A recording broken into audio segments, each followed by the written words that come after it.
Capítulo 3. ¿Cuándo serán estas cosas? La palabra de Cristo había sido pronunciada a oídos de gran número de personas, pero cuando Jesús estuvo solo, Pedro, Juan, Santiago y Andrés vinieron a él mientras estaba sentado en el monte de las Olivas. Dinos, le dijeron, ¿cuándo serán estas cosas? ¿Y qué señal habrá de tu venida y del fin del mundo? En su respuesta a los discípulos, Jesús no consideró por separado la destrucción de Jerusalén y el gran día de su venida. Combinó la descripción de estos dos acontecimientos. Si hubiera revelado a sus discípulos los acontecimientos futuros como los contemplaba él, no habrían podido soportar la visión. Por misericordia hacia ellos, fusionó la descripción de las dos grandes crisis, dejando a los discípulos estudiar por sí mismos el significado. Muchos de los que se consideran adventistas han incurrido en el error de fijar fechas para la segunda venida de Cristo. Lo han hecho repetidas veces, pero el resultado ha sido cada vez el fracaso. La inspiración declara que el tiempo definido de la venida de nuestro Señor está fuera del alcance de los mortales. Aún los ángeles que ministran a los que han de ser herederos de la salvación no conocen ni el día ni la hora, pero el día y la hora nadie lo sabe, ni aún los ángeles de los cielos, sino solo mi Padre, dice Mateo 24:36. No hemos de saber el tiempo definido ni para el derramamiento del Espíritu Santo, ni para la venida de Cristo. ¿Por qué Dios no nos ha dado este conocimiento? Porque si lo hiciera, no haríamos un uso correcto del mismo. Como resultado de este conocimiento, existiría entre nuestro pueblo un estado de cosas que retardaría enormemente la obra de Dios para preparar a un pueblo para estar en pie en el gran día que vendrá. No debemos vivir en base a una agitación relacionada con el tiempo. Usted no podrá decir que Él vendrá dentro de 1, 2 o 5 años, ni tampoco tiene que postergar su venida diciendo que tal vez no ocurra por 10 o 20 años. Nos estamos acercando al gran día de Dios. Las señales se están cumpliendo y sin embargo no tenemos un mensaje que nos diga el día y la hora de la aparición de Cristo. El Señor nos ha encubierto sabiamente este asunto a fin de que siempre podamos estar en un estado de expectación y preparación para la segunda aparición de nuestro Señor Jesucristo en las nubes del cielo. El tiempo exacto de la segunda venida del Hijo del Hombre es un misterio de Dios. No pertenecemos a ese grupo que define el tiempo exacto que transcurrirá antes de la segunda venida de Jesús con poder y gran gloria. Algunos han fijado una fecha y cuando ésta ha pasado, su espíritu presuntuoso no ha aceptado la reprensión, sino que han fijado otra y otra fecha. Pero muchos fracasos sucesivos los han identificado como falsos profetas. Dios no le ha dado a nadie un mensaje de que pasarán 5 o 10 o 20 años antes de que concluya la historia de esta tierra. Él no quiere darle a ningún ser viviente una excusa para demorar la preparación para su venida. El Señor espera que nadie diga como lo hizo el siervo infiel: mi Señor se tarda en venir, porque esto conduce a un descuido temerario de las oportunidades y privilegios para prepararnos para ese gran día. Por haber pasado repetidas veces la fecha fijada por algunos, el mundo se encuentra en un estado de incredulidad más decidida que antes con respecto al próximo advenimiento de Cristo. El mundo considera con disgusto el fracaso de los que fijaron fechas, y porque hubo hombres que se dejaron seducir de este modo, muchos se apartan de la verdad presentada por la palabra de Dios, según la cual el fin de todas las cosas está cerca. Entiendo que el hermano Daniels ha fijado fechas, por decirlo así, declarando que el Señor vendrá dentro de 5 años. Ahora bien, espero que no se extienda por todas partes la impresión de que somos de aquellos que fijan fechas. Que no se hagan tales comentarios, pues no beneficiarían en nada. Que ninguno de nuestros hermanos trate de lograr un reavivamiento basado en ideas caprichosas, sino que actúe con la debida cautela en toda palabra que expresa, para que los fanáticos no se apoderen de nada que les permita crear una excitación que entristezca al Espíritu de Dios. No queremos agitar las pasiones de la gente para desatar una conmoción en la que se excitan los sentimientos y los principios pierden el control. Siento que necesitamos estar en guardia por todos lados, porque Satanás está activo para hacer todo lo posible a fin de insinuar sus estratagemas y ardides que serán un poder para hacer daño. Hay que evitar cualquier cosa que suscite una conmoción, que cree una excitación sobre una base equivocada, porque la reacción seguramente vendrá. Siempre habrá en la iglesia movimientos espurios y fanáticos realizados por personas que pretenden ser guiadas por Dios, por aquellos que correrán antes de ser enviados y que establecerán fechas para el cumplimiento de profecías que aún no se han realizado. El enemigo se regocija con este proceder porque son sus repetidos fracasos y su desviación de la atención hacia asuntos no revelados los que provoca confusión e incredulidad. Declaré definidamente a estas personas fanáticas en las reuniones espirituales celebradas en Jackson que están haciendo la obra del adversario de las almas que se hallan en tinieblas. Pretendían poseer una gran luz, según la cual el tiempo de gracia terminaría en octubre de 1844. Entonces declaré en público que el Señor le había placido mostrarme que no habría una fecha definida para el mensaje dado por Dios desde 1844. Nuestra posición ha sido de esperar y velar sin que se proclame un tiempo que tenga lugar entre el fin de los periodos proféticos de 1844 y el momento de la segunda venida de nuestro Señor. La gente no tendrá otro mensaje respecto a un tiempo definido. Después de este lapso, que ahora abarca desde 1842 a 1844, no puede haber ningún cómputo definido de tiempo profético. El cálculo más prolongado llega hasta el otoño de 1844. Se me mostró el grupo presente en la conferencia, dijo el ángel.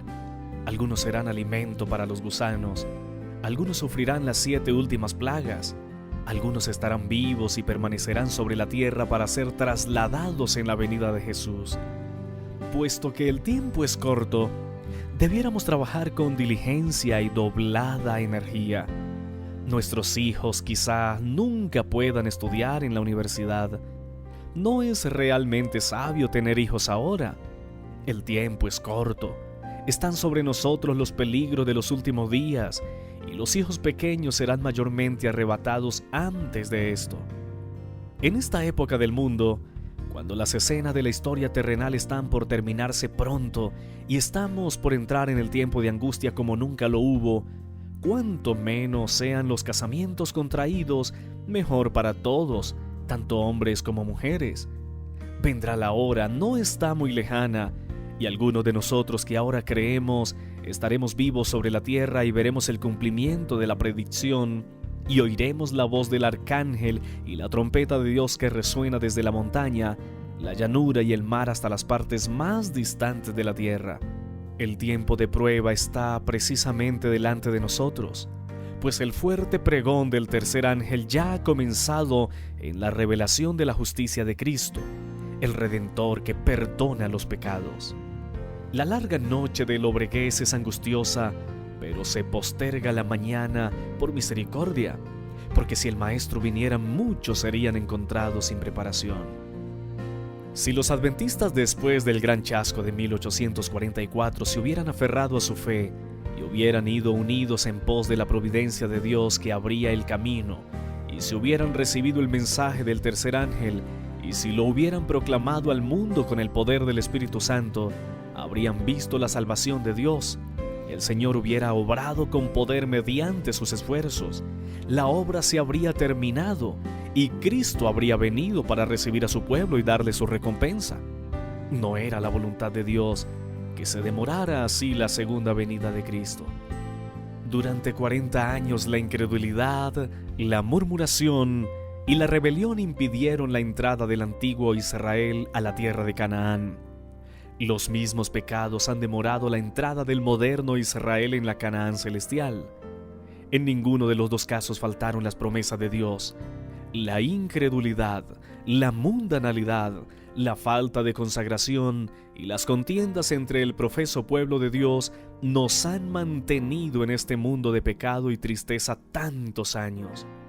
Si la Iglesia de Cristo hubiera hecho su obra como el Señor le ordenaba, todo el mundo habría sido ya amonestado, y el Señor Jesús habría venido a nuestra tierra con gran poder y gloria. Los ángeles de Dios en sus mensajes dados a los seres humanos representan el tiempo como algo muy corto. Así es como siempre me ha sido presentado. Es cierto que el tiempo ha sido más largo de lo que habíamos esperado en los primeros días del mensaje. Nuestro Salvador no apareció tan pronto como lo esperábamos. ¿Pero ha fallado la palabra de Dios? Nunca. Debiera recordarse que las promesas y las amenazas de Dios son igualmente condicionales. Tal vez tengamos que permanecer aquí en este mundo muchos años más debido a la insubordinación, como le sucedió a los hijos de Israel. Pero por amor de Cristo, su pueblo no debe añadir pecado sobre pecado, culpando a Dios de las consecuencias de su propia conducta errónea. Cristo espera con un deseo anhelante la manifestación de sí mismo en su iglesia.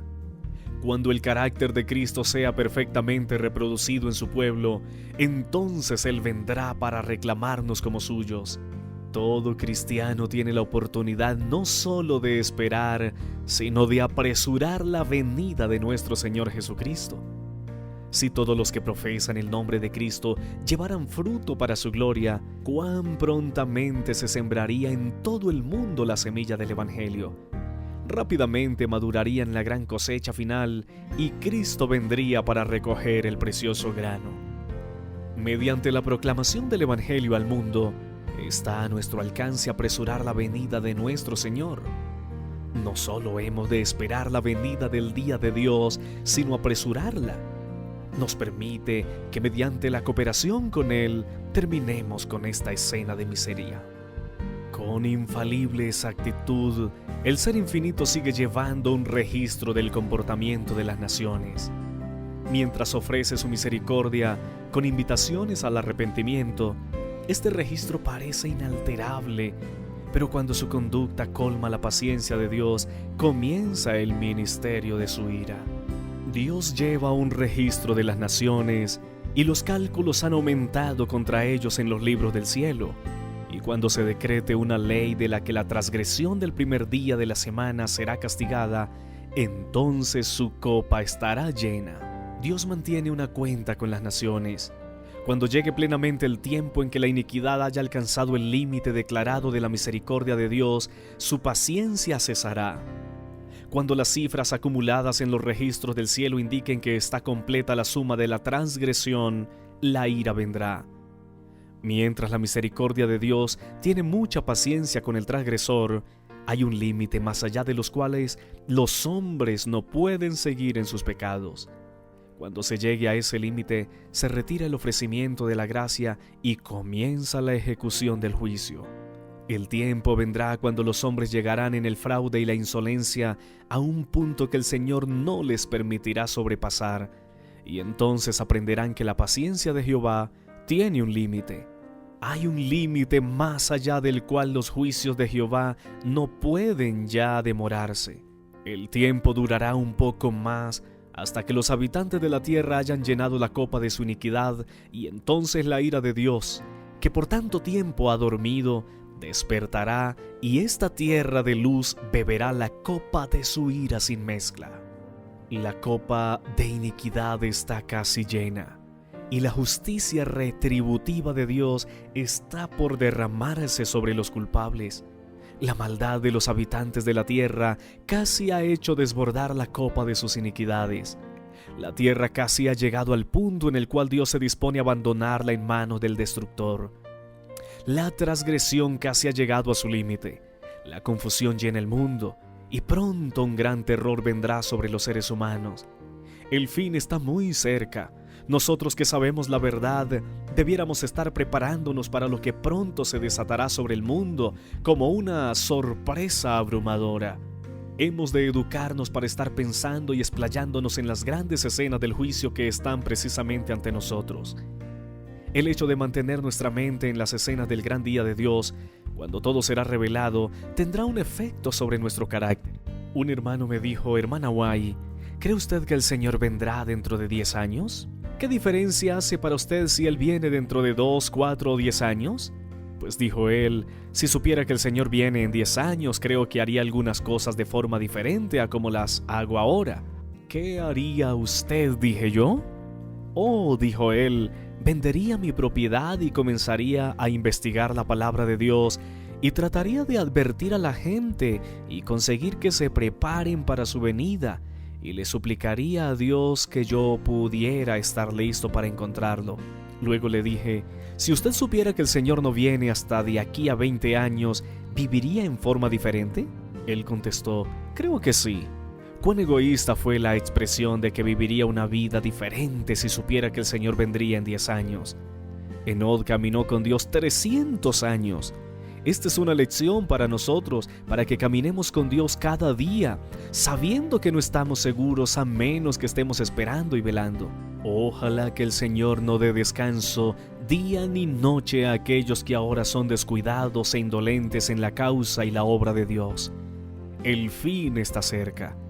Esto es lo que Jesús quisiera siempre mantener ante nosotros: la brevedad del tiempo. Cuando estemos de pie con los redimidos sobre el mar de vidrio, con las arpas de oro y las coronas de gloria, y ante la eternidad sin límites, entonces veremos cuán breve fue el periodo de prueba que hubo que esperar.